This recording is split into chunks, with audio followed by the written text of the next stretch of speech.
Question number 56. Seizure especially seen in children patient with no aura is option A. Grand mal epilepsy, option B. Petit mal epilepsy, option C. Infantile epilepsy, option D. Tonic-clonic epilepsy. Answer is option B.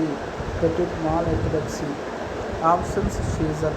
Option seizure previously petit mal always start in childhood.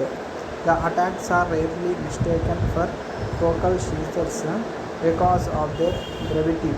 They can occur so frequently 20 to 30 times a day that they are mistaken for daydreaming or poor concentration in school.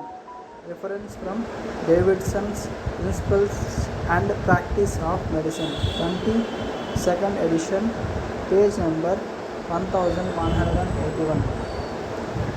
Question number 57. Most common reason for crossbite in anterior region is option A. Prolonged retention of deciduous teeth, option B. Jaw discrepancy, option C. Thumb sucking, option D. Mouth breathing. Answer is prolonged retention of deciduous teeth. Crossbites of anterior and posterior region can occur as a result of number of causes. They are 1. Persistence of deciduous tooth after often results in palatal deflection of its erupting successor, causing single tooth anterior crossbite. 2. Crowding and abnormal displacement of one or more teeth as a result of arch length discrepancies may cause dental crossbites. And 3. Persistence of habits such as thumb sucking and mouth breathing can cause lowered tongue position. Thus, the tongue will no longer balances the forces exerted on the teeth by buccal group of musculature. This disharmony between the external and internal muscle forces can result in narrowing of the upper arch, leading to posterior crossbite. Reference: Orthodontics, the Art and Science. Author S. I. Balaji, 7th edition, page number 534. Question number 58. Dendritic cells located in basal cell layer are option A. Melanocytes, option B. Basket cells, option C. Merkel cells, option D. Melanocytes. The answer is option A, that is melanocytes. Dendritic cells located in basal cell layer are melanocytes. Melanocytes are dendritic cells located in the basal and spinous layers of the gingival epithelium. Reference from Carranza's Clinical Periodontology, 11th edition, page number 16. Question number 59. Which width of attached gingiva is least in? Width of attached gingiva is least in option A. Maxillary central incisor, option B. Maxillary first premolar, option C. Mandibular first premolar, option D. Mandibular central incisor. The answer is mandibular first premolar. The width of the attached gingiva is another important clinical parameter. It is the distance between the mucogingival junction and the projection on the external surface of the bottom of the gingival sulcus or the periodontal pocket. It is the width of the attached gingiva. The width of the attached gingiva on the facial aspect differs in different areas of the mouth. That means on the lingual aspect it remains same all most oftenly.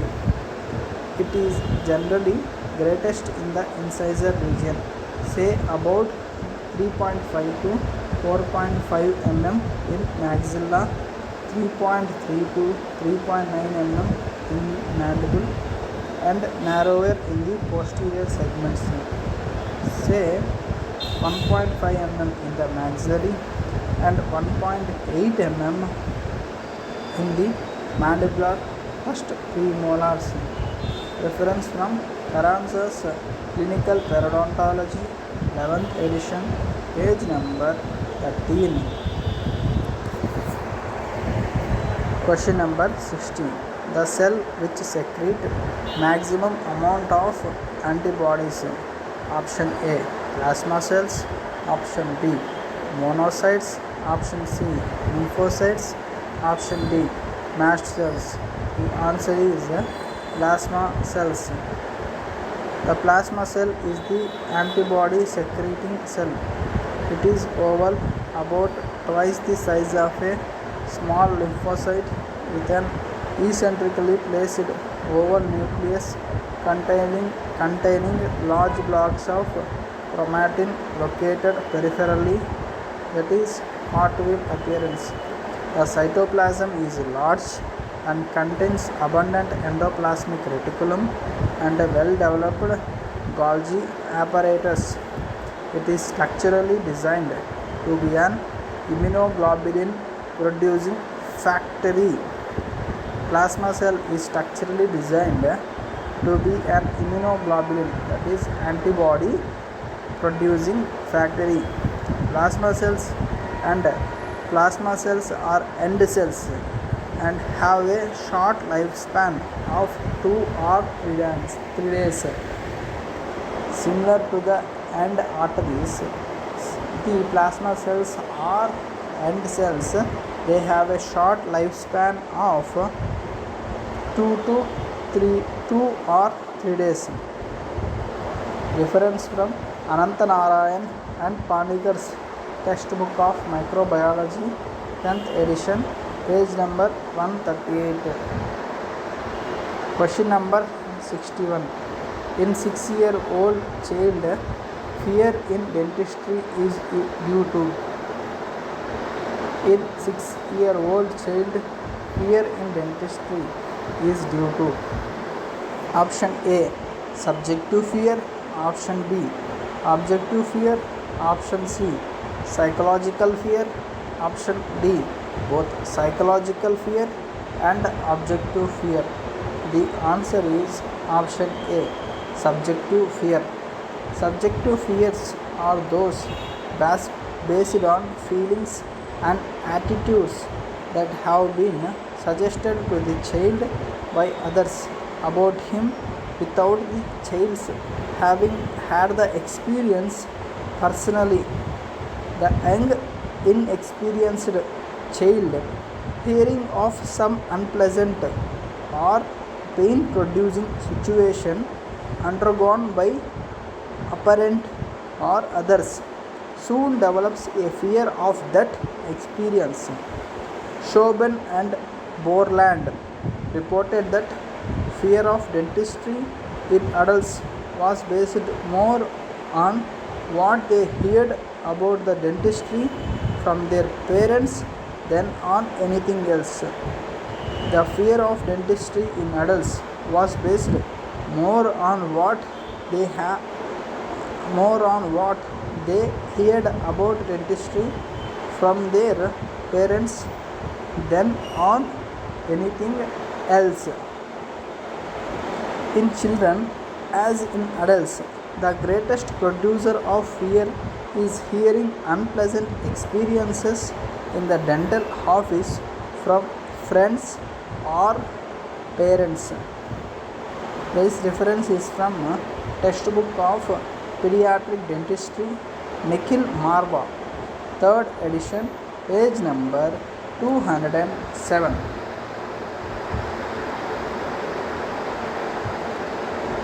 Question number 62. In normal edge and centroid relationship, option A, Edge and centroid are in one plane. Option B. Edge is in front of centroid. Option C. Edge is in behind the centroid. Option D. None. Answer is option B. That is, edge is in front of the centroid.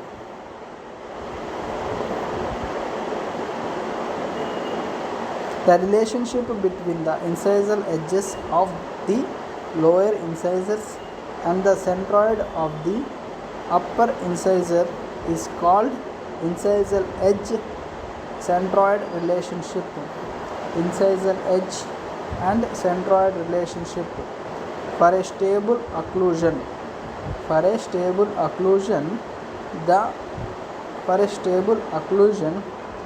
the lower incisor edge should be 2 mm in front of the centroid of the upper incisor. This was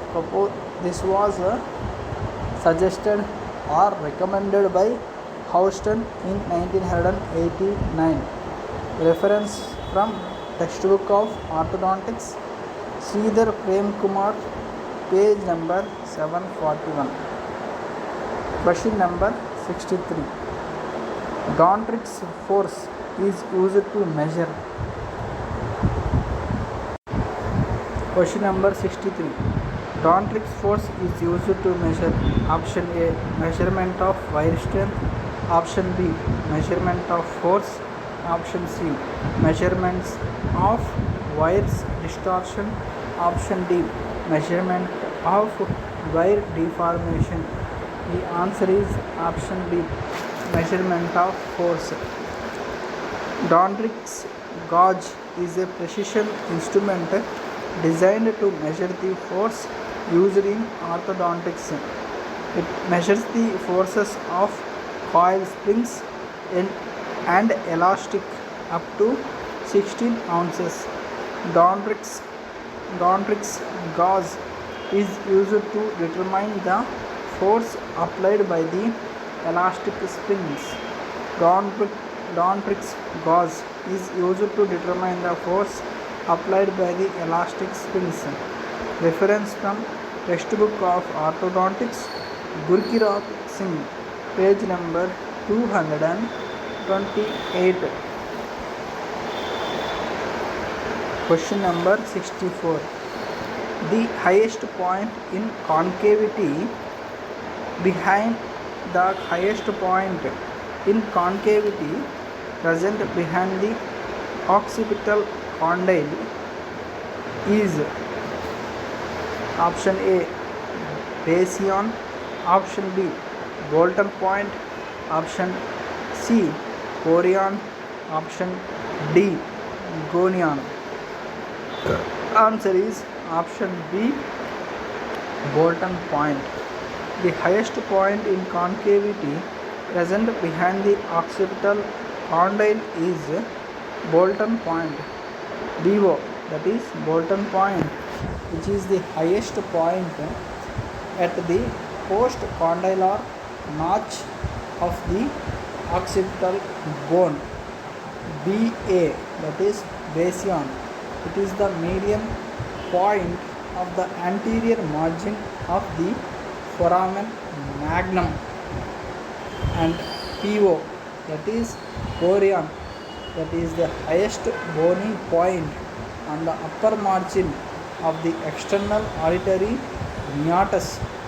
And GO, that is Gonion. It is a constructed point at the junction of ramal plane and mandibular plane.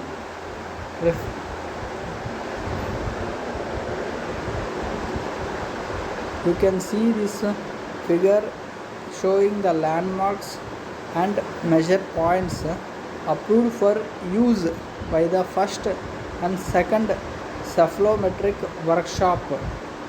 S for sella turcica, SO for spheno-occipital synchondrosis, BA for Basion, BO for Bolton point, NA for Nasion, PO for Corion, R for registration point, OR for orbital, PTM means pterygomaxillary fissure, AR means articular, PNS means posterior nasal spine, ANS means anterior nasal spine, A means point A or subspinal, B means point B or supramental, POG means pogonia, GN means gnathion, ME means menton, GO means gonion. This is the major cephalometric landmarks and measure points used on the lateral bracing, used on the lateral cephalogram bracing. Question number 65. During orthodontic movement of maxillary central incisor, center of rotation, during orthodontic movement of maxillary central incisor, center of rotation is present at apex. It shows option A controlled tipping, option B uncontrolled tipping, option C translation, option D intrusion. The answer is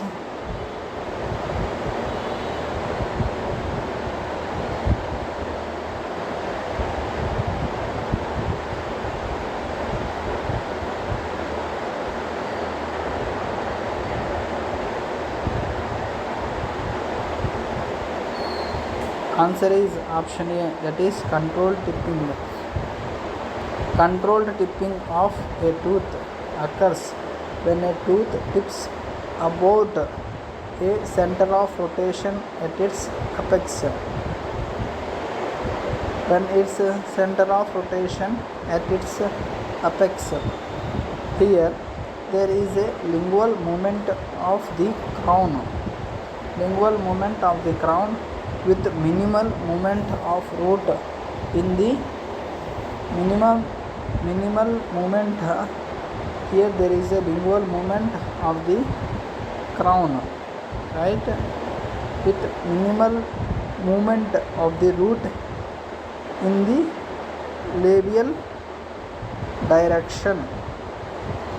You can see this figure showing the center of rotation in picture A at the incisal edge during torquing, and picture B at the movement is about the center at the root apex. Center of rotation means it is fixed at the root. In picture B it is about at the root apex during controlled tipping. In option C it is away from the root apex during uncontrolled tipping, and in option D there is outside the tooth during intrusion or extrusion.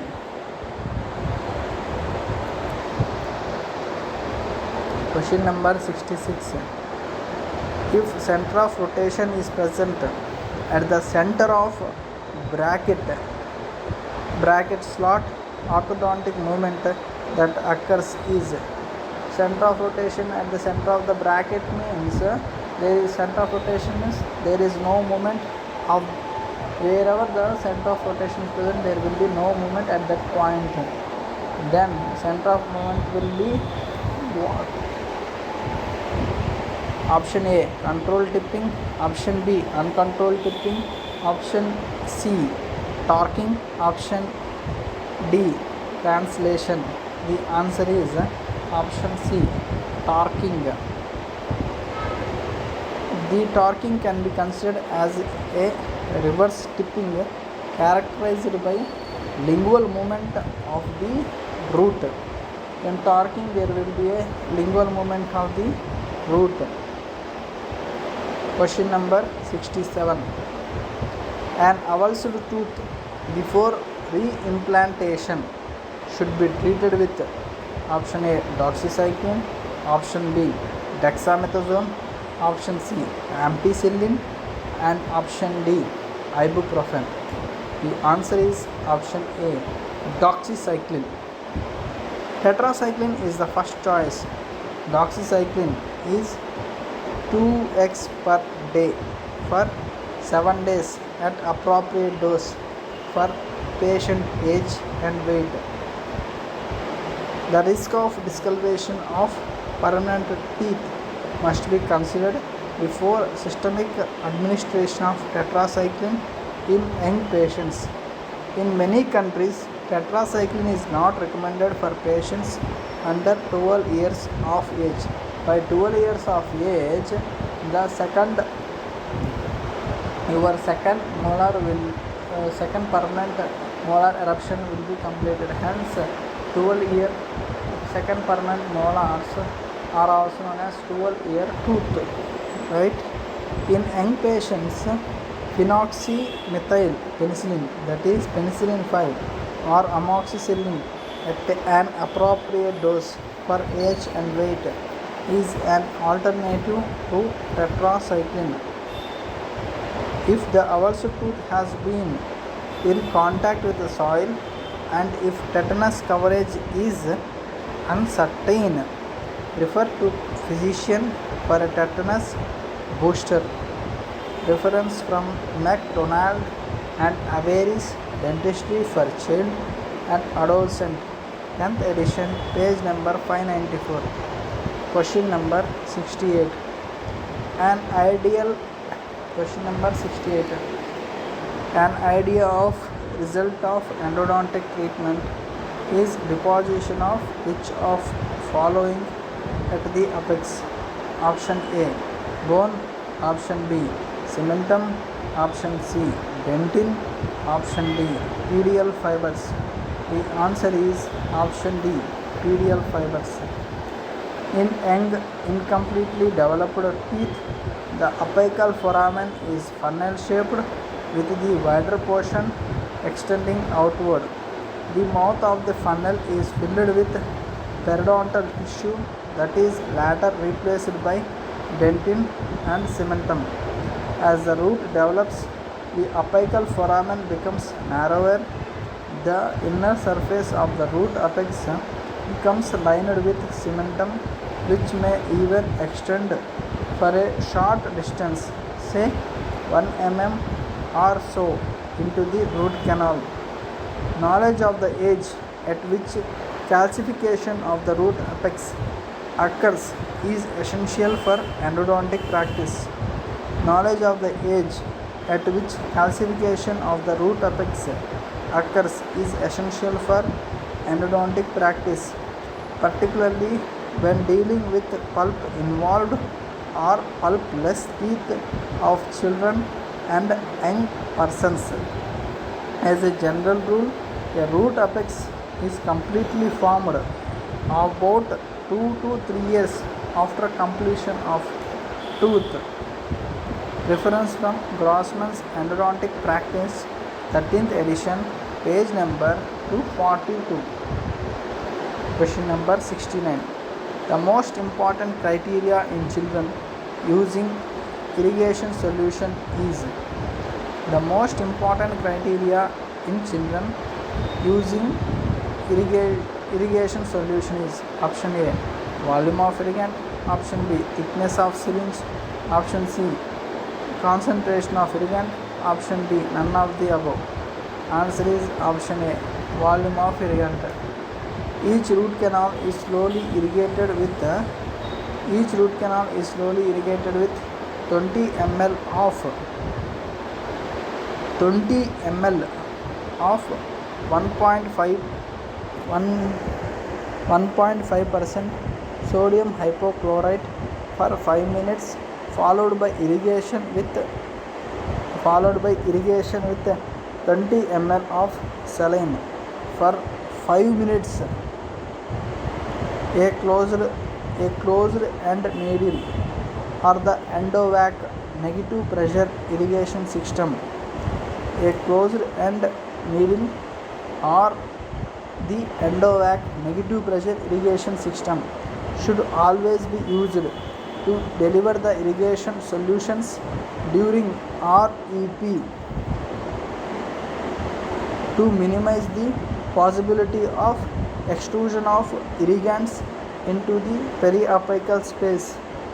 The reference from MacDonald and Avery's Dentistry for the Child and Adolescent, 10th edition, page number 579.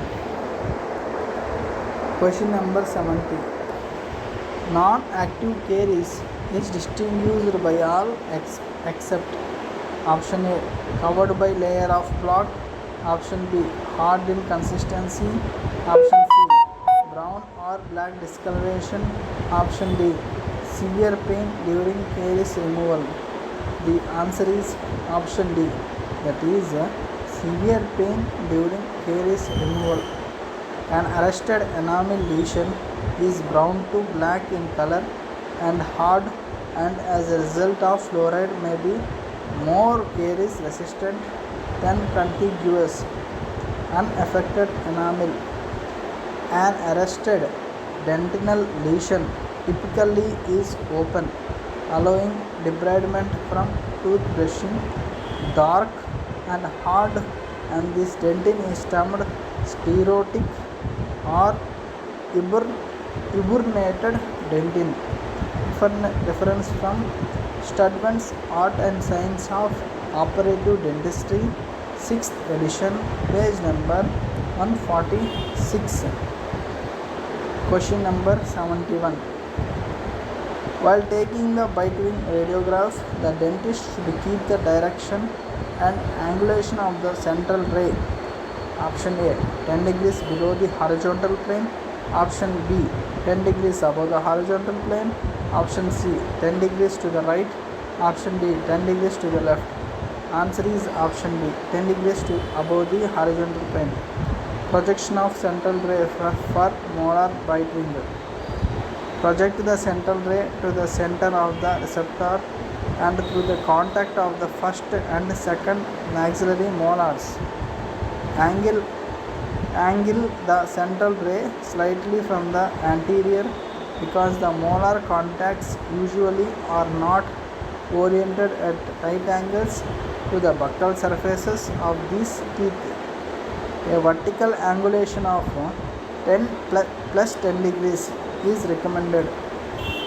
Reference from Oral Radiology, Principles and Interpretation, White and Farrow, First South Asia edition, page number 119.